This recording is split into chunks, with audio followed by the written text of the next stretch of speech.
छात्रों, आज हम जिस टॉपिक पर चर्चा करेंगे वह टॉपिक है पुष्पीय पादपों में जनन। अब पुष्पीय पादपों में जनन से तात्पर्य यहाँ पे हम इस टॉपिक पे चर्चा नहीं करेंगे। इस टॉपिक से संबंधित कुछ कह सकते हैं कि प्रतियोगी परीक्षाओं में पूछे जाने वाले प्रश्नों की बात करते हैं। ठीक है, सबसे पहले हम देखते हैं इसका जो प्रश्न है, इससे संबंधित एक प्रश्न आता है अधिकांशतः। पहला प्रश्न होगा, नर युग्मक का मादा युग्मक से संयोजन कहलाता है। तो क्या कहलाता है? नर तथा मादा युग्मकों का संयोजन क्या कहलाता है? तो हम पहले पढ़ चुके हैं कि नर तथा मादा युग्मकों के संलयन की क्रिया को क्या कहते हैं? निषेचन कहते हैं। तो यहाँ संयोजन से तात्पर्य संलयन है, यह क्या कहलाता है? निषेचन कहलाता है। ठीक है, इसी प्रकार दूसरा है, दूसरा प्रश्न होगा हमारा इस टॉपिक संबंधित कि द्विनिषेचन की क्रिया किस प्रकार के पादपों में होती है?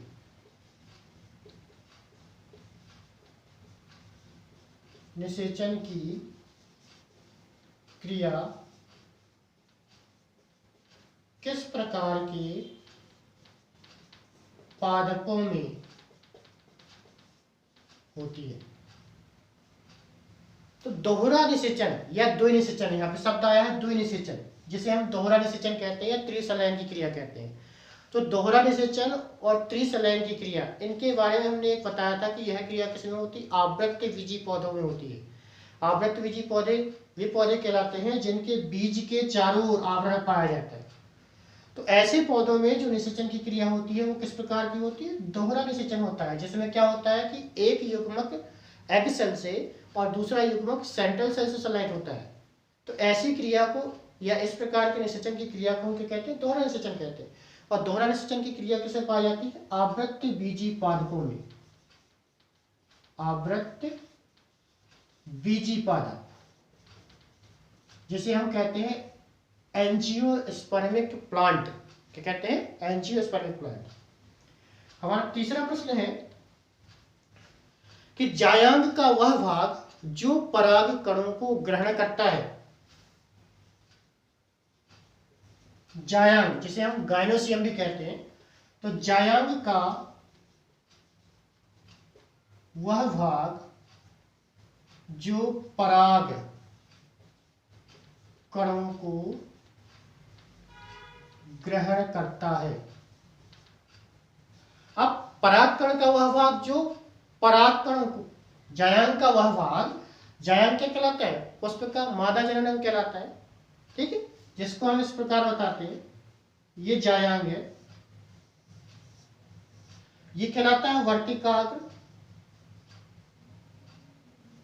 ये वर्तिका और ये अंडाशय। तो परागकण कहाँ गिरते हैं? इस पे गिरते हैं।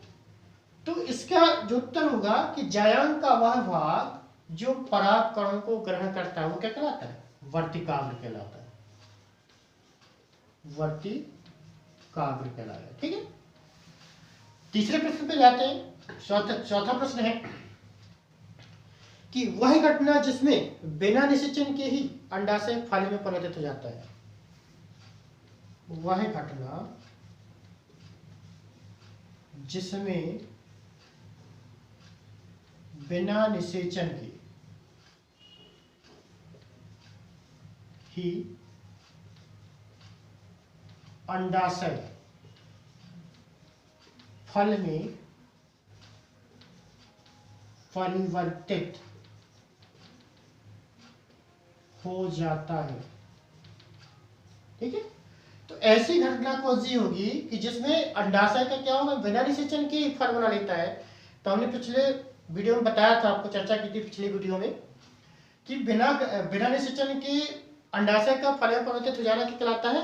अनिषेक फलन कहलाता है।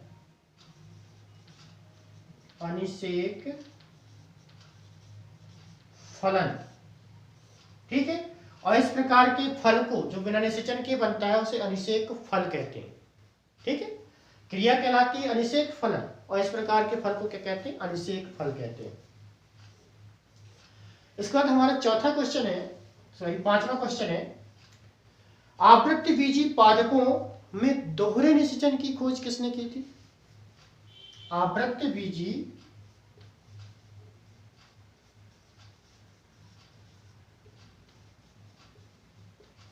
पादपों में द्विनिषेचन की क्रिया को किसने बतलाया?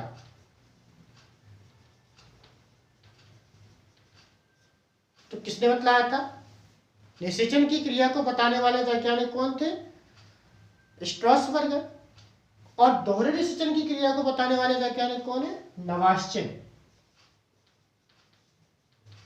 नवाश्चिन नामक वैज्ञानिक ने बताया कि आवृत्ति बीजी पादपों में दोहरा निषेचन की क्रिया होती है, अर्थात प्रथम नरयुग्मक एग सेल से और द्वितीय नरयुग्मक सेंट्रल सेल से सलाइड होता है, जिसे त्रिसलाइन भी कहते हैं।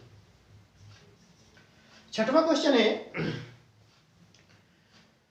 कि परागकण का अध्ययन क्या कहलाता है? परागकण का अध्ययन क्या कहलाता है? तो परागकण के अध्ययन को क्या कहते हैं? परागकणों का, जिसे परागकणों का अध्ययन किया जाता है, परागकण होते हैं परागकोश में कण के समान संरचना पाए जाते हैं, उसे परागकण कहते हैं। तो उनका अध्ययन क्या कहलाता है? तो आप बताएंगे पेलिनोलॉजी। क्या कहलाता है? पेलिनोलॉजी कहलाता है। ठीक। सातवां प्रश्न है कि एक सामान्य भ्रूणकोश में कितने केंद्रक पाए जाते हैं? एक सामान्य जो भ्रूणकोश होता है कुछ इस प्रकार, ये भ्रूणकोश है, 1 2 3, ये सेंट्रल सेल, और 1 2 और ये। तो कितने, क्वेश्चन है, क्वेश्चन लिख लिए पहले, एक सामान्य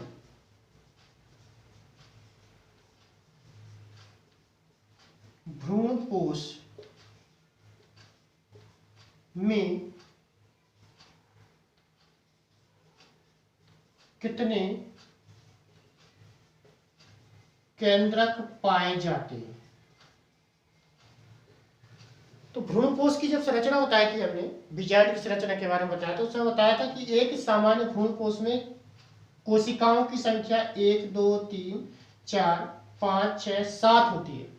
तो 7 कोशिकाएं होती हैं जिसमें 1 2 3 4 5 6 7 और 8 केंद्रक पाए जाते हैं। तो कितने होंगे? 8 केंद्रक होते हैं। ठीक है, तो एक सामान्य भ्रूणकोश में केंद्रकों की संख्या कितनी होती है? 8 होती है। ठीक, इसका अगला प्रश्न है कि पक्षियों के द्वारा होने वाला परागण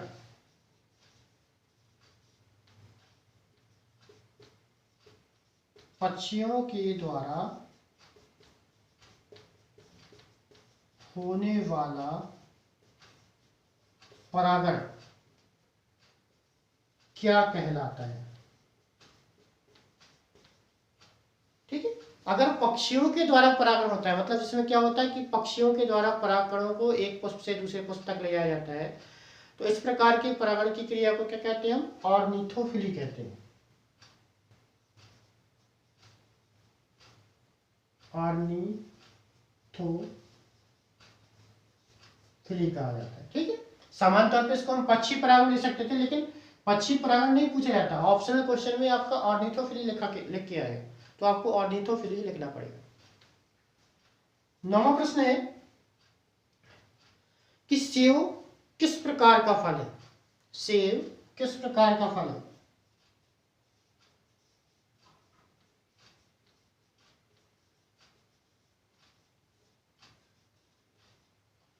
अब सेव को हमने एक क्वेश्चन जाना था कि सेव एक आभासी फल है, इसका विकास पुष्प के किस भाग से होता है? तो हमने बताया कि सेव कैसा? आभासी फल है। तो सेव किस प्रकार का फल है? आभासी फल है। आभासी को हम दूसरे शब्दों में कह सकते हैं कूट फल। या इसी को असत्य फल भी कह सकते हैं।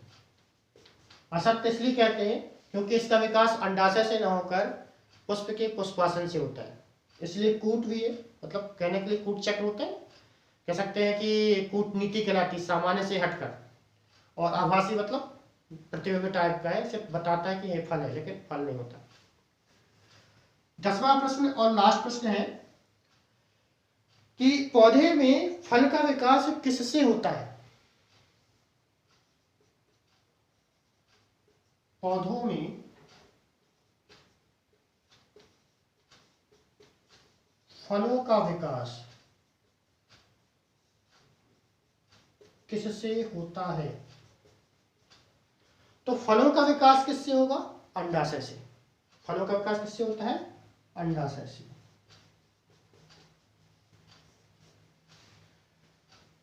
ये कुछ 10 प्रश्न थे। अभी इस टॉपिक से संबंधित बहुत अन्य प्रश्न हैं, बहुत सही प्रश्न हैं जो हम अगले वीडियो में इसकी चर्चा करेंगे। ठीक है, ये 10 प्रश्न ऐसे प्रश्न हैं जो परीक्षा की दृष्टि से इंपॉर्टेंट है, और भी ऐसे प्रश्न हैं जो परीक्षा की दृष्टि से इंपॉर्टेंट है, जिसकी चर्चा अगर हम इस वीडियो में करते हैं तो वीडियो थोड़ा लंबी हो जाती है। ठीक है, इस प्रकार की अन्य प्रश्नों की जानकारी के लिए हम नेक्स्ट वीडियो से बने रहेंगे, नेक्स्ट वीडियो में जुड़ेंगे, ताकि हम इस टॉपिक्स के इस प्रकार के प्रश्नों को हम पूरा कर सकें। धन्यवाद।